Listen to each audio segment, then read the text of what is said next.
how David reacted when he heard the words of this Goliath. And this is David here. As he talked with them, David, behold, there came up the champion of the Philistines of Gath, Goliath by name, out of the armies of the Philistines, and spake according to the same words, and David heard them. And all the men of Israel, when they saw the man, fled from him and were sore afraid. And the men of Israel said, have ye seen this man that has come up? Surely to defy Israel is he come up. And it shall be that the man who killeth him, and the king will enrich him with great riches, and will give him his daughter, and make his father's house free in Israel. And David spoke to the man that stood by him, saying, what shall be done to the man that killeth this Philistine, and taketh away the report from Israel? For who is this uncircumcised Philistine that he should defy the armies of Yah? Whoa, whoa, whoa. See, David, David didn't like this. This man blasting Yah like this? Oh, no. So David gonna do something about it. Okay, so let's go down to 32. And here David goes to Saul. David said to Saul, let no man's heart fail because of him. Thy servant will go and fight with this Philistine. And Saul said to David, thou art not able to go against this Philistine to fight with him, for thou art but a youth, and he a man of war from his youth. And David said unto Saul, thy servant kept his father's sheep, and there came a lion, and a bear, and a lamb out of the flock. And I went out after him, and smote him, and delivered it out of his mouth. And when he arose against me, I caught him by his beard, and smote him, and slew him. Thy servant slew both the lion and the bear, and this uncircumcised Philistine shall be as one of them, seeing he had defied the armies of the living Yah. See that faith David had? But David wasn't trusting himself. David was trusting in Yah. Let's keep on going. David said, moreover, Yah hath delivered me out of the paw of the lion, out of the paw of the bear. He would deliver me out of the hands of this Philistine. See there? He said Yah would deliver him.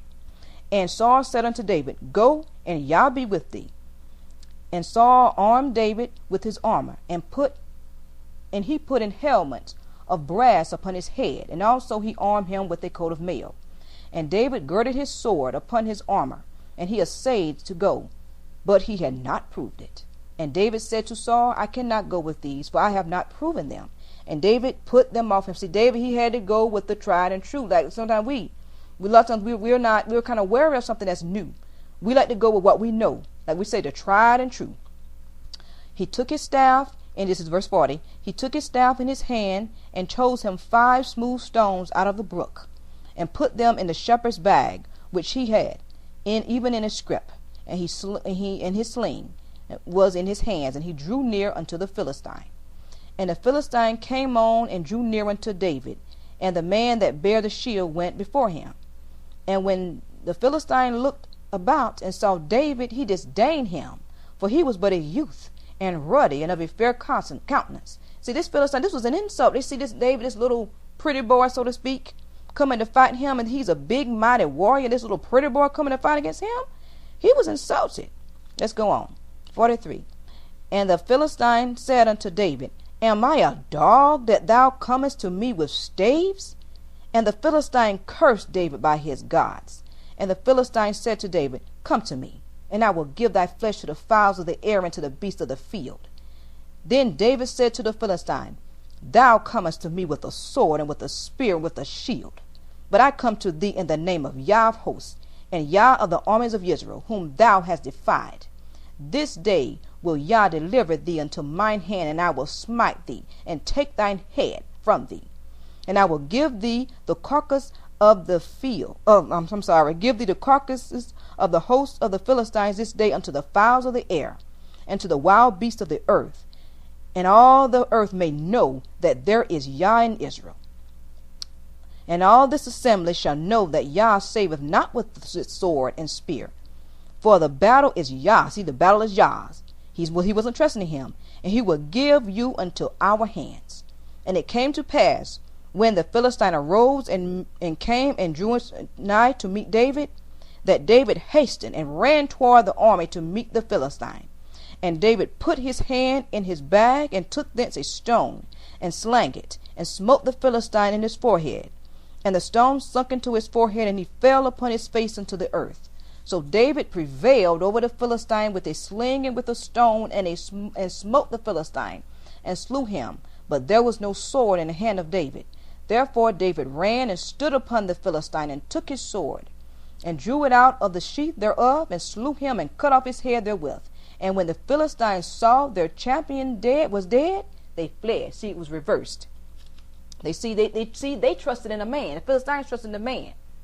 But David trusted in Yah. See, David, he had no reason to run. But see, these are excellent examples of how that's the fear that we should have. These are examples that we should have. And I thought that those were excellent examples. And now I'm just going to go in, we being women, we being afraid as women. And a lot of times we fear women, we are naturally more fearful. And which I will get into that later, and especially we as single women. See, I'm a single woman. And a lot of times we single women, some of us live alone. And we don't have that physical protection. We don't have that, husband, male protection with us.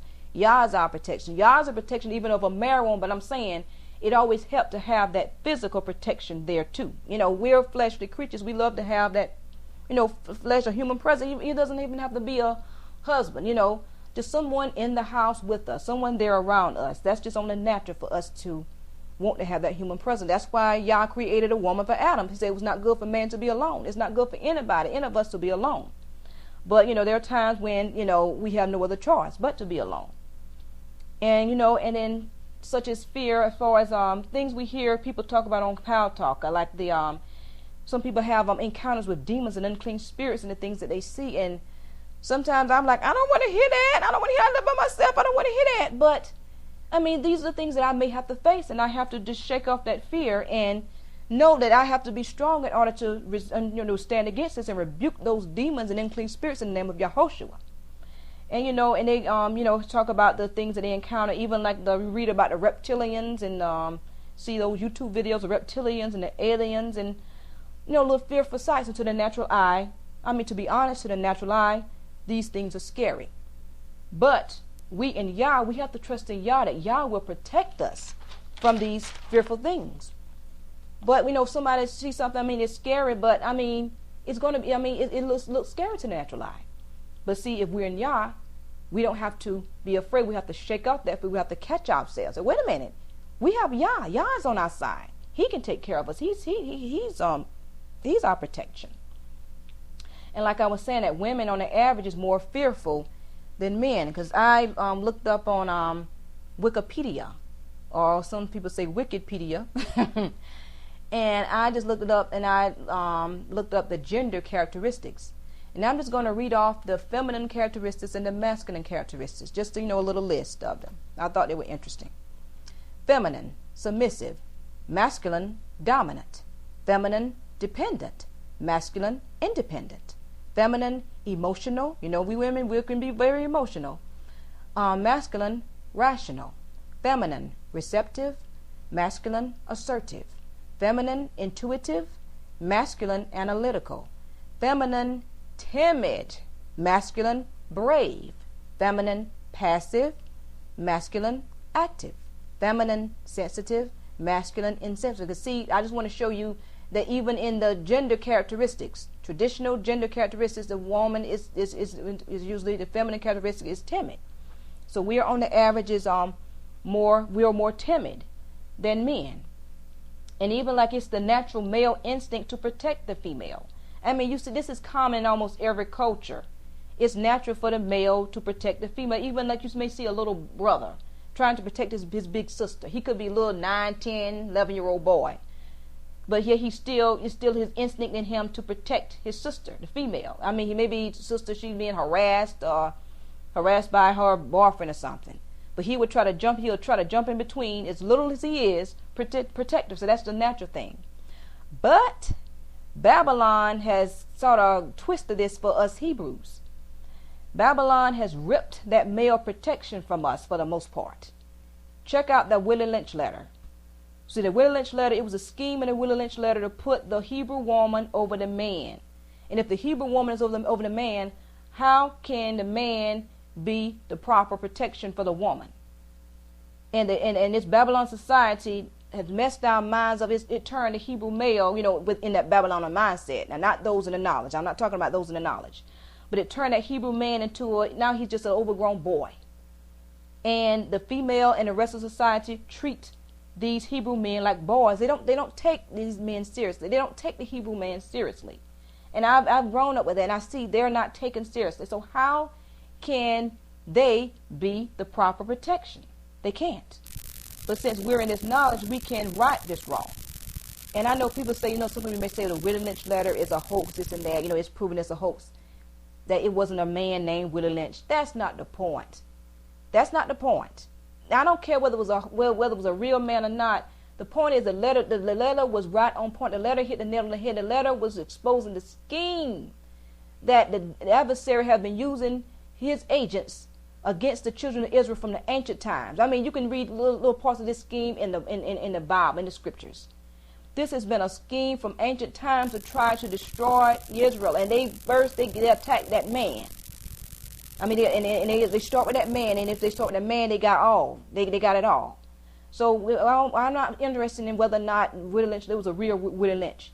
What I'm talking about here is that scheme, the whole scheme. That scheme is most definitely not a hoax. And so this is just a little lesson to you sisters about being fearful and how to overcome that fear. Because I know, me being single, and I know some of you are all single, we love to have that, we want to have that, human presence, to have that man in our life as our protector. We have that, sometimes at night it gets quiet, you get all lonely in this big old bed by yourself. You want to have somebody to, hold you in his arms and tell you, everything is okay, everything will be all right. You want that. You long for that. And hopefully, y'all will be merciful that we will be able to know how that feels to be under that protection of a man. But for the time being, we have to trust in Yah. And even being married, you still have to trust in Yah. But we single sisters have to trust in Yah even especially. So my message to the sisters is, don't fear, for Yah is our protection. That's my word. Once again, this is Keziah Badi Israel of the Israelite Heritage Women's Ministry. Shalom.